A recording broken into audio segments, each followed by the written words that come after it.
Hello guys, আমি আজকে সবুজ মটরের রেসিপি বানাবো।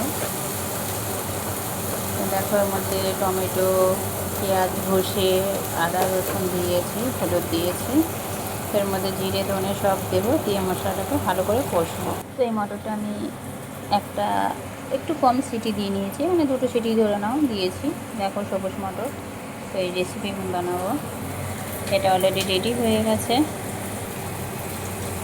মশলাটা সব রকমের মশলা দিয়ে এটাকে বানিয়ে রেখেছি। তো এখন আমি এটা দিয়ে দিলাম। এর মধ্যে আমি সবুজ মটরের রেসিপি বানাচ্ছি। তো রাইস, আমি জানি এটা একটা সিম্পল রান্না, তো আমি তো খুব ঘরোয়া রান্না দেখাই না।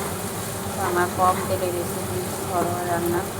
তো তোমরা আমার যদি একটু ভালোবাসা দাও, তুমি যদি পাশে থাকো, তো তোমাদের পরেবারে আমি যতই করবো, হয়তো তোমাদের আশীর্বাদ একটু আমি পরে ভালো ভালো খাবার দেখাতে পারবো। এখন সিম্পল দেখাচ্ছি, তো সিম্পল আমার ঘরে হয়, তাই তোমাদের দেখাচ্ছি। তো একটু ভালোবেসে সাবস্ক্রাইব করে পাশে থেকো।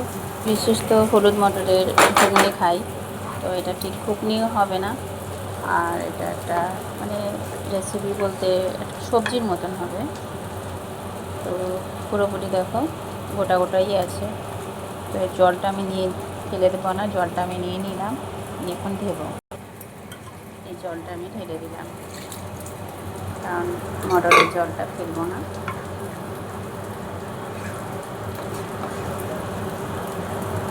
এটা পুরোপুরি গলেনি মটরগুলো, এগুলো গোটাই থাকবে।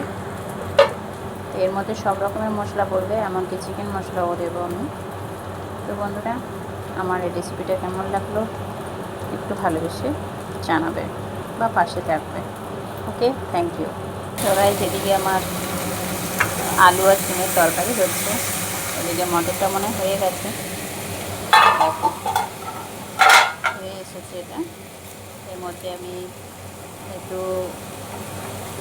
এই মশলাটা দিচ্ছি,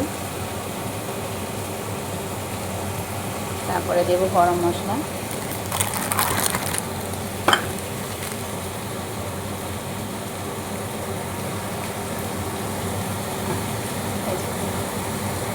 গরম মশলা দিয়ে দিলাম, এরপরে আমি দেবো একটু চিকেন মশলা। তো গাইস, আমি একটু চিকেন মশলা দেবো, খেতে খুব টেস্ট লাগে, তোমরা ট্রাই করতে পারো।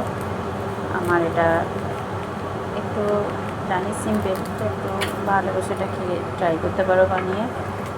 ওকে, তো আমার রেসিপিটা হয়ে গেছে। খেতে দুর্দান্ত লাগে, রুটির সাথে, ভাতের সাথে, যেমন খুশি খাও, রুটির সাথে, সবটার সাথেই চলে যায় এটা। Okay guys, tata.